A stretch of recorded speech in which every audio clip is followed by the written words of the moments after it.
Seguimos aterrizando y ahora nos toca una cuestión un poco delicada. ¿Por qué tiene que haber en la Iglesia alguien con la misión específica de inspirar y custodiar los dones? ¿Por qué tiene que haber alguien en la Iglesia dedicado profesionalmente, o al menos con una gran cantidad de tiempo, dedicado al sostenimiento de la Iglesia? No decíamos que los dones vienen solos, no nos hemos sostenido tantísimos años, ¿no? La Iglesia no lleva 2000 años funcionando y de repente ahora parece que los obispos norteamericanos y nosotros tras de ellos hemos descubierto la pólvora y pensamos que hace falta poner unas oficinas de sostenimiento o unas comisiones de corresponsabilidad en las diócesis. Pienso que no me cuesta nada comprender esas objeciones, que efectivamente hay muchas otras formas de conseguir. Pero la corresponsabilidad, como es algo de algún modo tan novedoso, como es una forma de afrontar el sostenimiento que nos lleva a invertir tanto los presupuestos que tiene la sociedad y tantas cosas que nosotros percibimos, pues pienso que sí que necesita alguien que se dedique especialmente a ello. Claro, en el fondo, los ecónomos, las diócesis pueden echarse a temblar si escuchan que ahora hay que crear otra nueva oficina. Pero pienso que esos temores se verán muy pronto recompensados o diluidos al ver la eficacia que tiene no solo en la parte económica y por lo tanto de recuperación de la inversión que pueda ser dedicar a algunas personas a estos menesteres, sino sobre todo en la parte espiritual y pastoral. No estamos ante una herramienta superflua. De hecho, a partir de 1992 y progresivamente, todas las diócesis de Estados Unidos han ido separando la oficina del ecónomo, del Chief Financial Officer, de la oficina del director de corresponsabilidad o desarrollo, es decir, quién consigue los recursos y quién se los gasta. Han ido descubriendo que efectivamente son perfiles absolutamente diferentes y que es muy necesario tener a alguien que se dedique a esta función, porque de algún modo por naturaleza estamos inclinados justo a lo contrario. Aquí voy a contar una cosa que le pasó a mi hermana, le he pedido permiso para contarla y tampoco es nada que sea revelación de ningún secreto, pero hace unos años, unos años ya, hace unos años me dijo, un día me contó, oye, ¿no sabes qué me ha pasado? Entonces, mi hermana es la persona que yo conozco en el mundo que más le gusta el café. Hay seguro personas que les gusta más el café, pero yo no las conozco a todas. Pero de las que conozco, mi hermana es la que más. Y también mi hermana tiene otra característica que es como, yo creo que es la hermana mayor, es la que de algún modo nos administra a nosotros, nos lleva bastante bien y se podría decir que es de la cofradía del puño. Aquí en España utilizamos esa expresión para decir que alguien es un poco agarrado, o sea, que no suelta nada que no tenga que soltar. Total, que ella llegó a su oficina un día entre semana, que no iba a haber nadie más en la oficina, trabaja en una fundación, llegó a la oficina y como le encanta el café, lo primero que hizo al entrar a la oficina es ponerse un café. Pero de repente le entró una llamada bastante urgente de un problema que había con un asunto, se puso a trabajar en ese asunto, se metió en el ordenador, se puso a trabajar y el café, que entiendo que es de estos de cafetera, no es de estos express, sino de los de cafetera tradicional, se quedó en el fuego, pues ya, como si dijéramos, ya se había gastado todo el agua que tenía que pasar por los granos de café, pero aquello se quedaba calentándose. El resultado es que cuando mi hermana se dio cuenta, al cabo de un par de horas, de que aquello estaba en esa situación, pues parte del café ya se había evaporado porque se había quemado. Había estado muchas horas y no era café tostado, era café retostado.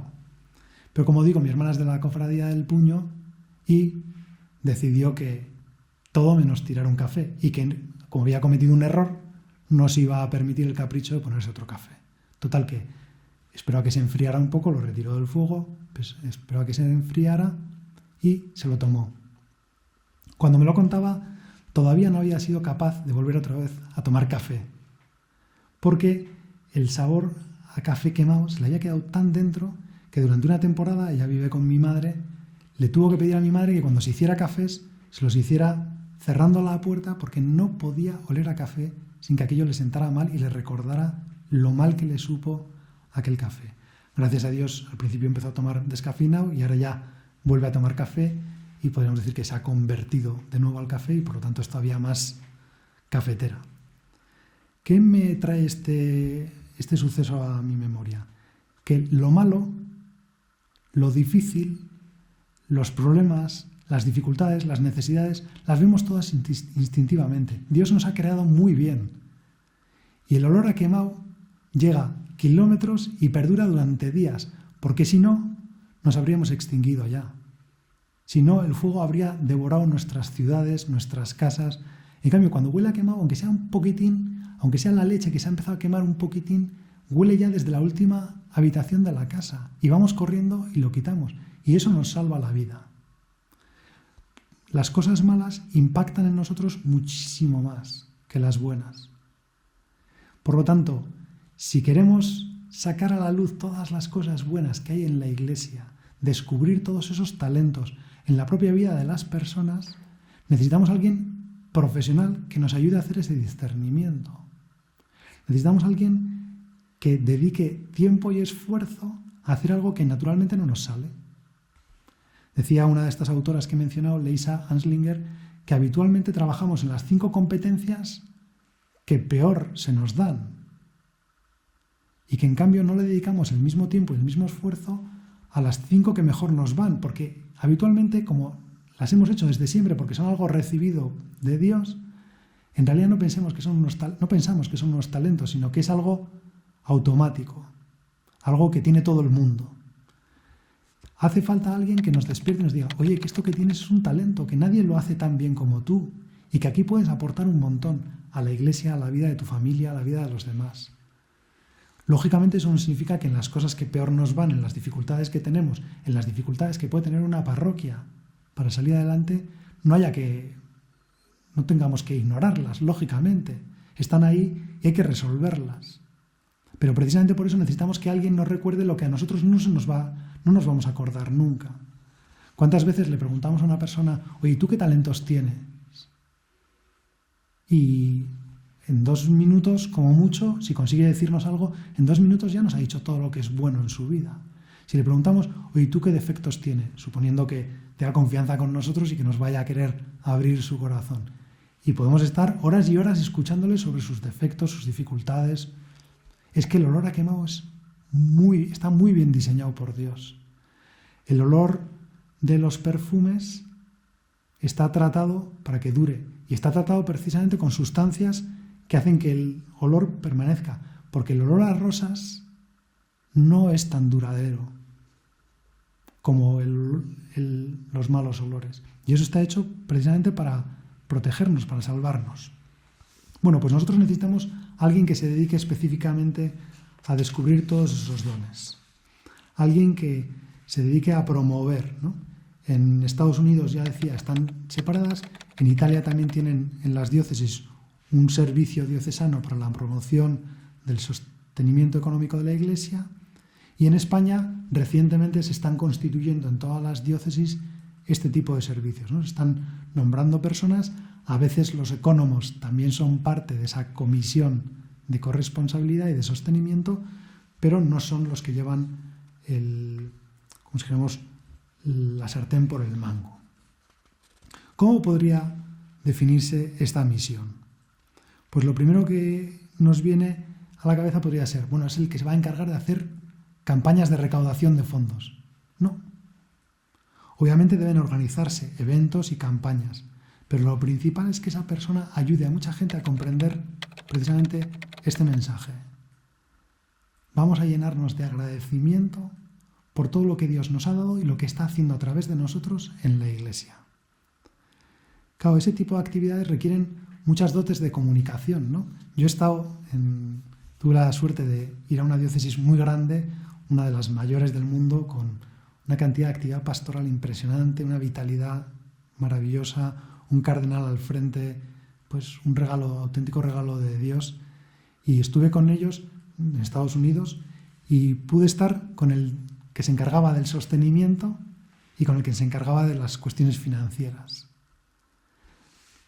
Cada uno de ellos dos, unos auténticos profesionales impresionantes en su materia, pero el día y la noche, en la forma de afrontar problemas, gracias a Dios se llevaban muy bien y sabían que eran muy complementarios, que lo que uno no tenía lo tenía el otro y que lo que el otro no tenía lo tenía. Y trabajaban muy bien juntos y lograban cosas increíbles. Porque también cabe el riesgo de que una persona que se dedique al sostenimiento sea alguien que dilapide el dinero, precisamente porque tiene esa facilidad para conseguir, para involucrar, para entusiasmar, pues es muy fácil que luego no sepa usar bien el dinero y necesita a alguien que se gaste, que emplee los recursos con racionalidad, ¿no? Me decía en concreto esa persona que era la que se dedicaba al sostenimiento en esa diócesis, y dice: a mí me han dicho en mi familia que no firme ningún papel, porque soy capaz de firmar mi sentencia de muerte. O sea, cuando firmo el seguro, cuando firmo papeles de esos, firmo lo que sea, no leo nunca la letra pequeña. La otra persona creo que, o sea, se había leído todas las letras pequeñas de todo para estar seguro, y es lógico que sea así porque es una persona de la que dependen todos los recursos de la diócesis. Por lo tanto, tiene que tener una capacidad, tiene que tener mucha fe, porque se va a dedicar a, digamos, construir algo que no está construido. Tiene que ser alguien que hable a los fieles de algo que va a suceder, que todavía no ha sucedido. Tiene que ser capaz de llevar a la diócesis, a la parroquia, a un lugar donde todavía no está, a crecer a algo que todavía no está dado.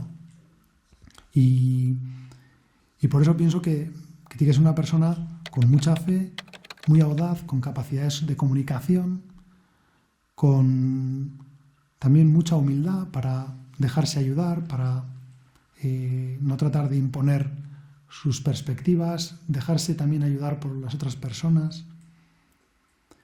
Se podría decir que la labor de un inspirador y custodio de los dones está más orientada a proyectos y se le pide que tenga como visión de futuro, que no esté tanto pensando en las necesidades que tenemos, sino en todo lo que quiere hacer crecer la vida de la Iglesia. Claro, como además no supone unas actividades aisladas, sino que se trata de generar una cultura y un estilo de vida en los fieles, pues resulta que hace falta mucha constancia, y por lo tanto requiere de verdad la dedicación de mucho tiempo y de mucho talento para conseguir estos dones. Además, la corresponsabilidad vivida así supone una transformación permanente de lo que hacemos, ¿no? La frase que tanto habla el Papa de "esto siempre se ha hecho así" sería como el lema contrario a una persona que se va a dedicar a la corresponsabilidad. Porque no voy a decir que tenga que estar todo el día innovando, pero sí que tiene que estar aprendiendo, tiene que tener esa capacidad de que cualquier sugerencia le transmita como la inquietud de "oye, pues vamos a ponerlo en marcha, es que a lo mejor tiene razón". A los fieles que se encargan del sostenimiento de la corresponsabilidad es importante darles la oportunidad de investigar, de probar cosas nuevas. Van a tener que contactar proactivamente con mucha gente. No puede ser gente que le guste estar en un despachito, que nadie me moleste haciendo mis cosas, porque van a tener que estar en contacto con mucha gente, van a tener que inspirar a mucha gente, van a tener que escuchar a mucha gente. Bien. Algunos posibles pasos para alguien que quiera inspirar y custodiar, ¿no? Yo creo que lo primero es repetir esa invitación a que participe en algún encuentro anual del International Catholic Stewardship Council, porque eso es un antes y un después en comprender la pasión con que estos hermanos nuestros viven su corresponsabilidad y su misión en la Iglesia. A la vez, para intentar evitar que nos gobiernen las necesidades, se ha demostrado muy útil establecer como una planificación de los trabajos de corresponsabilidad, para que no pase que hablamos de corresponsabilidad y de agradecimiento el día que vamos a solicitar a los fieles su apoyo económico. Por lo tanto, tiene que haber como un agradecimiento durante todo el año, ¿no? Y una comunicación muy fluida, diseñar canales para que haya una comunicación muy fluida entre los fieles y la Iglesia, entre las actividades que hacen unos fieles y otros, para que en el fondo todos puedan llenarse el agradecimiento por lo que Dios hace en sus vidas y en la de los demás. Por eso sirve mucho elaborar una memoria de todo lo que Dios nos ha regalado este año, en la parroquia, en la diócesis, y de algún modo que esa presentación de la memoria sea como un acto de agradecimiento a los fieles por todo lo que ellos han colaborado. Bien, en el fondo me parece que vienen muy bien como anillo al dedo esas palabras del Papa Francisco en Evangelii Gaudium, cuando dice, ¿no? Prefiero una iglesia accidentada, herida y manchada por salir a la calle, antes que una iglesia enferma por el encierro y la comodidad de aferrarse a las propias seguridades. Aquí vemos, ¿no?, la seguridad del siervo que enterró su talento, que quería estar seguro con lo que tenía, y la inseguridad a la que no sucumbe la viuda pobre, que entrega todo lo que tiene. Eso es lo que nos está pidiendo el Papa, ¿no? Y pienso que las oficinas de desarrollo tienen un gran papel en esto.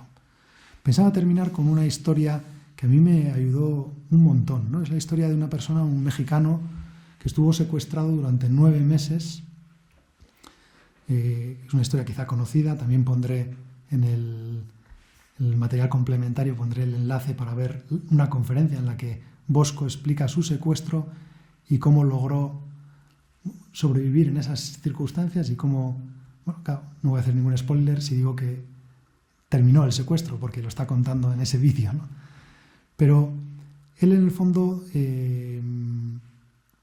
explica que en un momento determinado un whisky fue para él muy importante, porque los secuestradores, a base de torturarle y de psicológicamente maltratarle, habían conseguido que él les diera datos sobre su familia.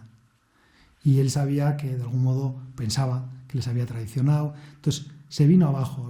A los pocos días de empezar, él era un arquitecto muy famoso en México, se vino totalmente abajo y dijo, ya está, ¿no?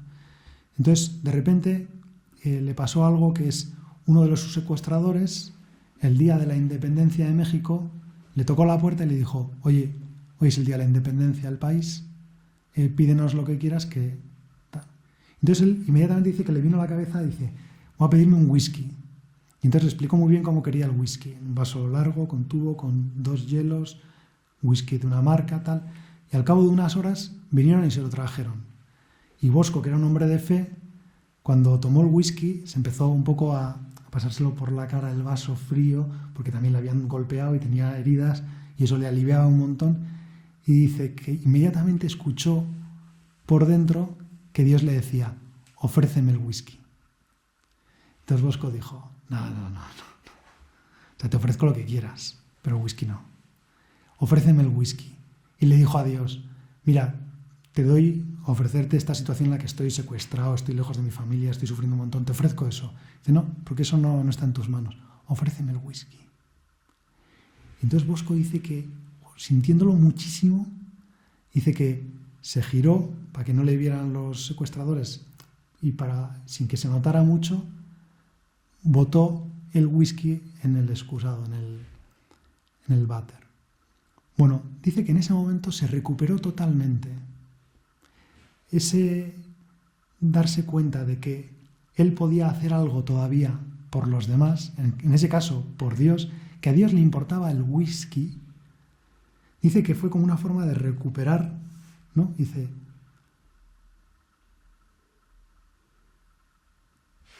el gesto de tirar el whisky me reveló que seguía siendo libre. En el fondo, esa petición de Dios de ofréceme el whisky,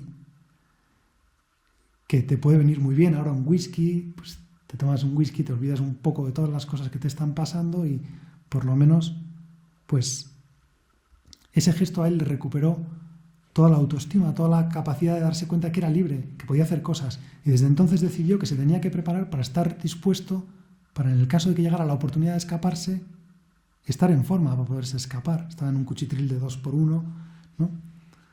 Bueno, pienso que ese whisky que Bosco tiró es los dones que a veces la Iglesia nos pide a nosotros y que, de algún modo, con unas oficinas dedicadas a la corresponsabilidad, a nosotros nos sería fácil comprender que son dones, que Dios nos está pidiendo el whisky, pero en realidad nos está ofreciendo unos grandes dones. Y entonces, aquí resumo varios capítulos porque tenemos el helado de vainilla, que nos ayudó a descubrir cuál es la raíz y lo que puede hacer surgir el agradecimiento. Tenemos el café de mi hermana, que se quemó y tal. Y tenemos el whisky de Bosco, entonces tenemos un escocés perfecto, ¿no? En Escocia tienen un dicho, allí llueve muchísimo, y dicen, today's rain is tomorrow's whisky. Una forma de ver en positivo todo lo que llueve, ¿no? Porque gracias a lo que llueve, el clima que tienen, pues pueden producir whisky. Bueno, pues pienso que no es que estoy invitando aquí a tomaros un escocés, ¿no? Pero de algún modo pienso que en todas estas historias lo que se ve es que a veces nosotros estamos pensando que perdemos y en realidad estamos ante algo maravilloso y necesitamos que alguien nos ayude expresamente a descubrirlo. Por eso pienso que son tan útiles, ya sea una persona, una oficina, una comisión, que nos ayude a descubrir y agradecer todos los dones que hemos recibido.